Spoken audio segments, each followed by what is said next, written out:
Hey, Warriors. Hey, just letting you know that I'm here with you, congratulating each of you on your commitment. I wanted to go through parts of this PDF and just explain some things, just kind of, give some instruction.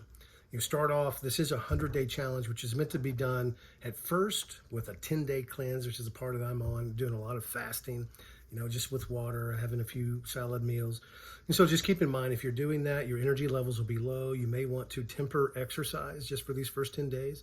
I'm mainly doing just stretching and, like push-ups and just a few things like that. Maybe, a little bit of martial arts with my, the reps that I burn with the knife and the pistol and things like that. But the whole idea is just to make sure you realize this is meant to be done with other people, not on your own. So if you choose, to do certain parts but other parts of that challenge, please make that clear to your BIA. Please make that clear to them. They need to know that that's the deal.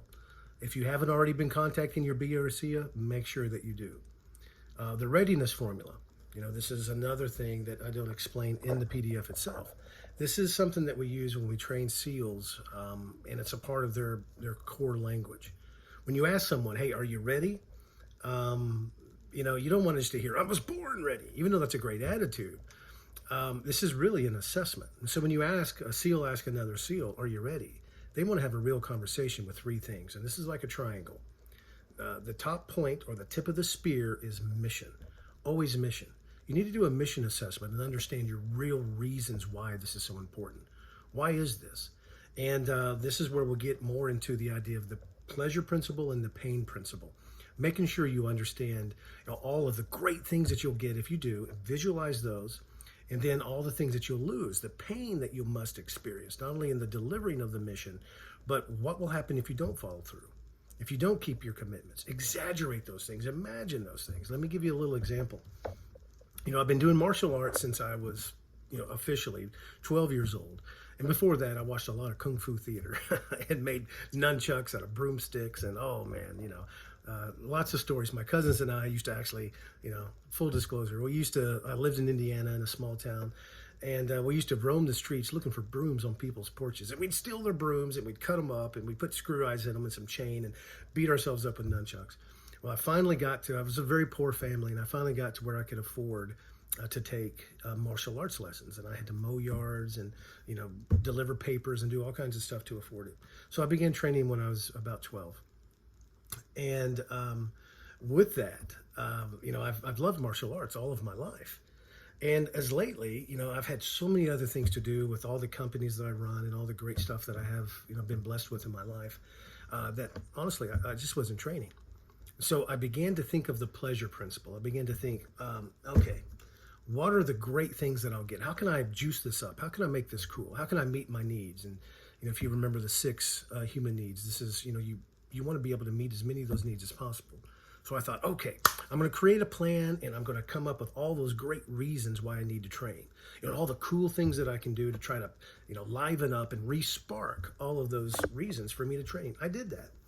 But the only time that I had to train was like an hour earlier in my day, which means that I would have to get up at really 5 instead of 6.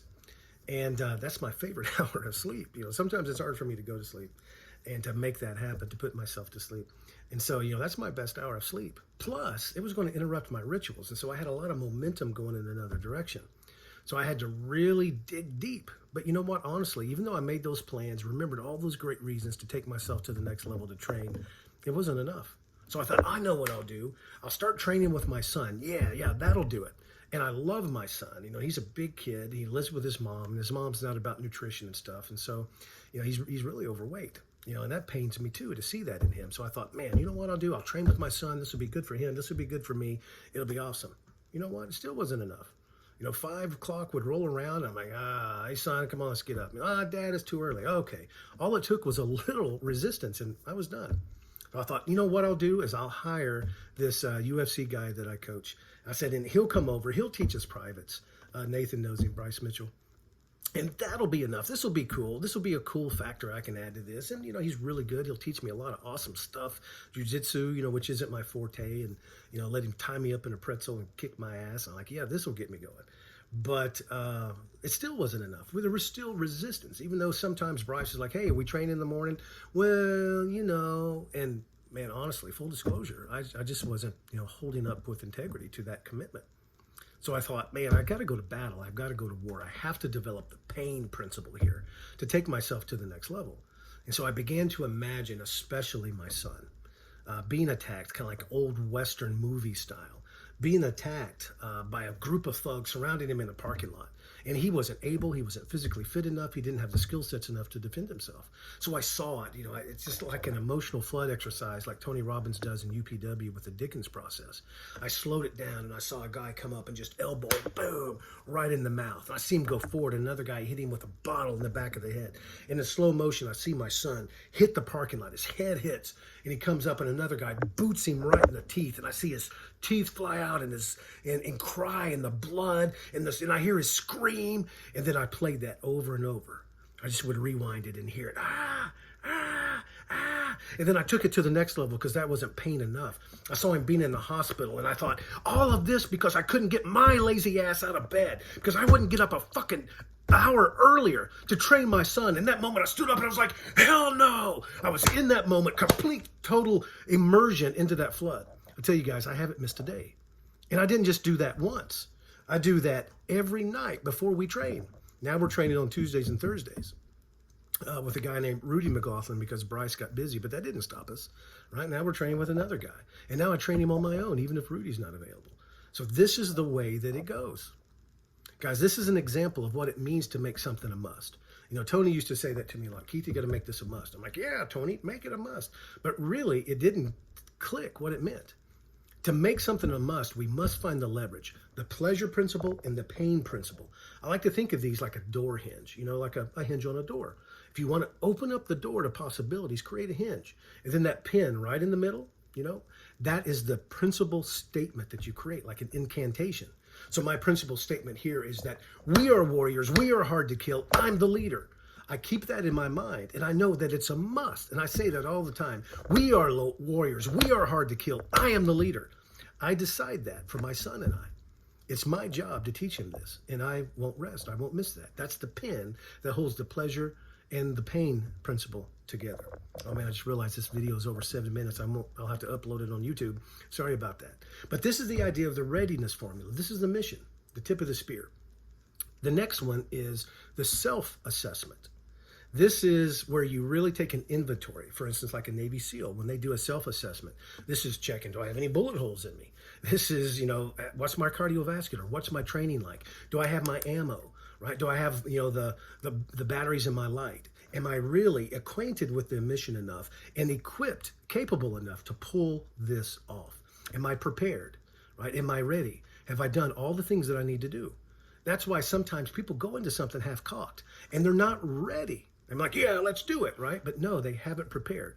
So this is the idea of your preparedness. And then the right corner of the triangle is the threat assessment.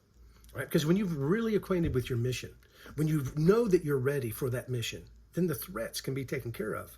But when you haven't done a good mission assessment or self-assessment, the threats can really take you out. And this is where people can begin an avoidance pattern. You must make sure that you're doing a threat assessment. And this is just asking yourself, what could get me off course? Knowing me the way that I do, what are my triggers, my traps, and those old templates, those old belief systems, those old patterns of behavior that I know that I can fall into like a rut? What is it I need to be aware of? I'm traveling. Okay, man, there's a threat assessment. Am I going to prepare? Am I going to reacquaint myself with my mission and get ready to make all this happen? Right? Because no SEAL will ever go into war and be operational without doing the full spear, the readiness assessment to make sure that they're ready. And so this is an idea of making sure that you're ready. You're ready for yesterday, day 1, today, day 2. What about the rest of this week? What about next week? Are you really ready for this 100 days to transform your life? Do a readiness, do a readiness assessment. Hey, Adrienne. That's probably the best part of the video. Anyway, I love you guys. I'll talk to you soon.